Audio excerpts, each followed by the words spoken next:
മുത്തോ രാവിലെ കയറി കുടുങ്ങിയതിന്റെ വണ്ടിമേ എവിടേക്കൊക്കെ എന്നെ കൊണ്ടുപോകുന്നുണ്ട് കണ്ണി കണ്ടവരോട് എന്തൊക്കെയോ പറയുന്നുണ്ട്. അതൊക്കെ എന്തെങ്കിലും പിരാന്തറ്റുണ്ടോ? അതൊക്കെ ബൈക്ക് കണ്ടാ ചെറിയൊരു പിരാന്തുണ്ട്. തന്നെ അതാ വരും അർജന്റീന കുറെ ആൾക്കാരോട് പറയാണ്ട് ഇവിടെ നിൽക്കാൻ പറ്റൂല. അതല്ല സീറ്റ് ബെൽറ്റ് കുടുങ്ങി. സീറ്റ് വലിച്ച് കുടുങ്ങിയേ ഇതിനോ? അല്ല ടയർ പഞ്ചറായിക്കണം. ടയർ പഞ്ചറായിക്കണോ? എവിടെയായിരുന്നു? ഈ ബാക്കിന്റെ അവിടെ ഈ ഭാഗത്തായിട്ട്. അതൊന്നും കുഴപ്പമില്ല.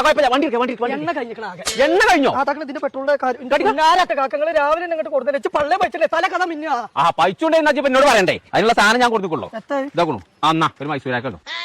എളുപ്പം തന്നെ അത് ഇതിന് പോതി തന്നാ മതി, അല്ലെങ്കിൽ ഉൽമം കയറും. പോതി ഞാൻ നിന്നോളാം. എളുപ്പം തന്നെ നേരെ എളുപ്പം തന്നെ കുറെ സ്ഥലത്ത് പോയി പറയണ്ടേ. എളുപ്പം നോക്കേ, എളുപ്പം കയറേ. എന്റെ സൈക്കിളൊന്നും പറ്റൂല, ഈ വണ്ടി പറ്റുള്ളൂ. ഇതാ നല്ല ഇതേ പുറത്തൊക്കെ ഉണ്ട്. 3-ാം തീയതി മുതൽ 6-ാം തീയതി വരെ കോഴിക്കോടുള്ള ലുലുവിലെ എന്ത് സാധനത്താലും പൗതി പൈസ കൊടുത്താൽ മതി. നിങ്ങൾ മൈസൂർ ബാക്കും പൗതി തന്നെ തന്നെ. ഇത് ആ പൗതിയല്ല, സാധനം എടുത്താൽ പൗതി പൈസ കൊടുത്താൽ മതി.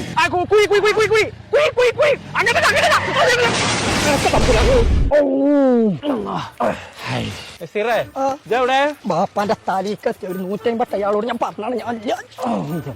ഞാൻ അത് മാത്രല്ല, ഇത് ലുലു ഹാപ്പിനെസിന്റെ മെമ്പറാ. അല്ല ആണെന്നുണ്ടെങ്കിൽ 2-ാം തീയതി മുതൽ തന്നെ ഓഫർ കിട്ടുമെന്നാ പറഞ്ഞത്. ഈ വണ്ടിക്ക് പെട്രോൾ ഇല്ലാഞ്ഞിട്ട് കൊക്കേന്ന് അവിടെ നിന്ന് ചാടിയായി.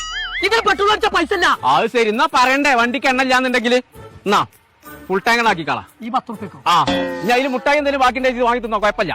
ബാക്കി കൊണ്ടണ്ട. കേറെ നീ കേറെ നോക്കണ്ട. നിങ്ങളെ പണി ആരാച്ചാ വിളിച്ചാ? Download ShareChat.